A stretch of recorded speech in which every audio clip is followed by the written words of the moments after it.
O Brasil é o segundo país com mais casos de hanseníase no mundo. A doença é causada por uma bactéria e afeta nervos e olhos. O lado positivo é que a hanseníase tem cura. No corpo de Marli, as marcas de um diagnóstico tardio. Por pouco, ela não perde os movimentos da mão. Foram 7 anos de peregrinação até descobrir que tinha hanseníase. O tratamento não foi o único desafio. A aposentada esbarrou também no preconceito.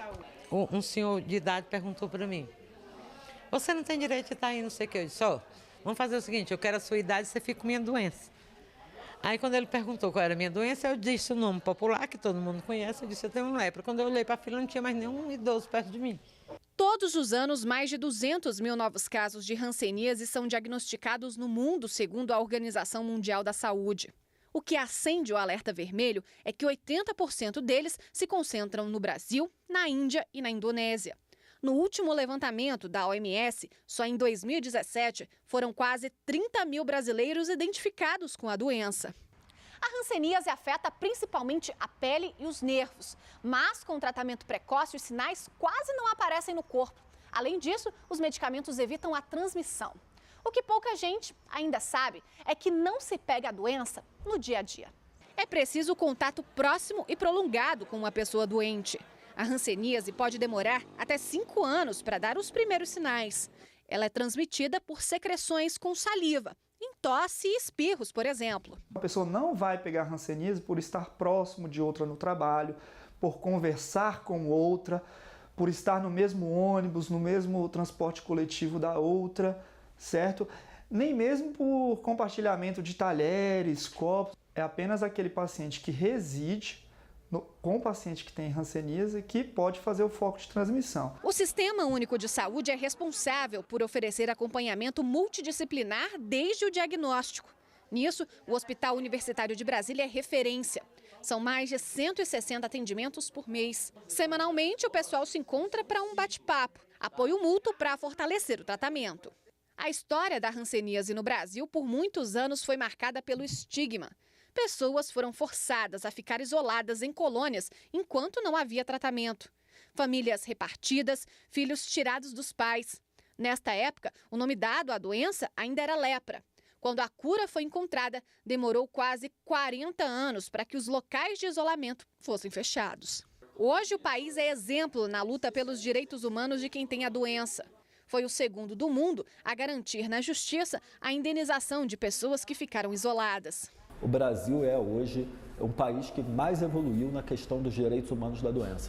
E temos muitos exemplos, não só a indenização, mas também agora a questão da luta pelos filhos separados. Parte do tempo de Marli hoje é para ajudar outros pacientes. Faz um café da manhã caprichado para quem madruga em busca de atendimento médico.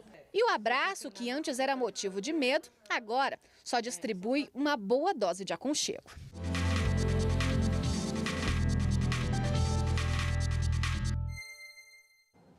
E sobre esse assunto, vamos conversar agora com Gilbert de Ângeles, advogado previdenciário. Boa tarde. Boa tarde. Um prazer muito grande estar aqui hoje. Boa tarde. Qual que é a obrigatoriedade do Estado nesse tipo de tratamento, doutor? Bom, independente de se tratar de uma doença como a hanseníase, a Constituição já prevê que a saúde é direito de todos e é um dever do Estado. Como dever do Estado, é, portanto, obrigatório que o Estado, seja ele município, Estado, Distrito Federal ou União, entregue à população tratamento adequado para essa e outras doenças. As pessoas têm tratamento fácil e rápido pelo SUS?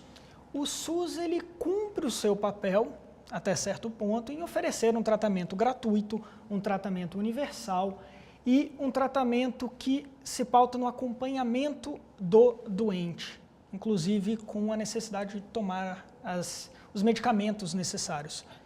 O SUS ele efetivamente está à disposição da população, que deve procurá-lo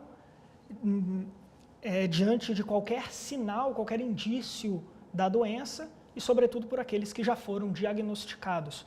Entretanto, Rafaela, é importante a gente colocar que o Estado cumpre, até certo ponto, o seu papel no SUS, mas ele falha muito no papel de divulgar e informar a população sobre a doença, pois poucos são os que têm conhecimento do que é a hanseníase, quais são os seus sintomas E, em função disso, há muitos mitos que precisam ser desconstruídos. E por isso eu parabenizo o jornal por estar trazendo esse tema para a população. Falando em mitos, nós vimos um na reportagem, né, que terminou muito bem com um abraço da Evne. Popularmente, a lepra, como é o nome da hanseníase, né, popularmente essa doença, para quem não sabe, desconhece porque faltam campanhas, as pessoas pensam que ela pega com um toque, com um abraço, e não é nada disso. Exatamente, ela é uma doença que inclusive tem cura, a matéria foi muito feliz em pontuar isso, tem cura, a partir dos primeiros medicamentos, inclusive, o paciente deixa de ser contagioso para outras pessoas e, infelizmente, a desinformação acaba levando a um preconceito muito elevado. Agora, quem tem hanseníase tem direito a se aposentar? Tem algo especial nesse sentido? Perfeito, Galton. Essa é uma pergunta muito importante que as pessoas acometidas por essa doença certamente terão muito interesse em saber. A aposentadoria por invalidez e também o auxílio doença são benefícios concedidos por lei que o INSS tem a oferecer à população, mas que depende do preenchimento de alguns requisitos. Entre eles, a incapacidade temporária ou permanente para o serviço. Isso vai se aplicar para aquelas pessoas que já se encontram no grau mais avançado da doença e que não conseguem mais trabalhar, prover o seu sustento, seja por um período curto, e aí se aplicaria o auxílio doença, seja por um período mais longo, que aí efetivamente pode ser o caso de aposentadoria por invalidez, sempre sujeito às condições previstas em lei e a perícias periódicas para verificar se a incapacidade permanece. Vamos falar sobre uma questão muito importante também para finalizar, que é sobre a pensão especial. A hanseníase também, ela traz esse direito?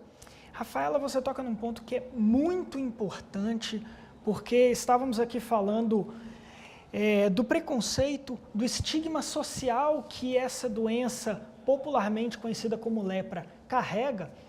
E, em razão disso, o nosso país teve uma política desastrada no século passado, desumana, onde pessoas com essa doença foram submetidas ao isolamento. Vejam bem, Galton, Rafaela, ouvintes, isolamento das suas famílias. Pessoas foram internadas compulsoriamente, como se fossem presos, para serem tratados pelo Estado. E a legislação, ela vem a trazer, desde 2007, a possibilidade de uma pensão especial que tem uma natureza indenizatória, justamente com o objetivo de ressarcir esse grave dano causado. Ok, doutor Gilbert, muito obrigada pela participação mais uma vez, uma boa tarde. Muito obrigado e parabéns por tratar desse tema tão importante.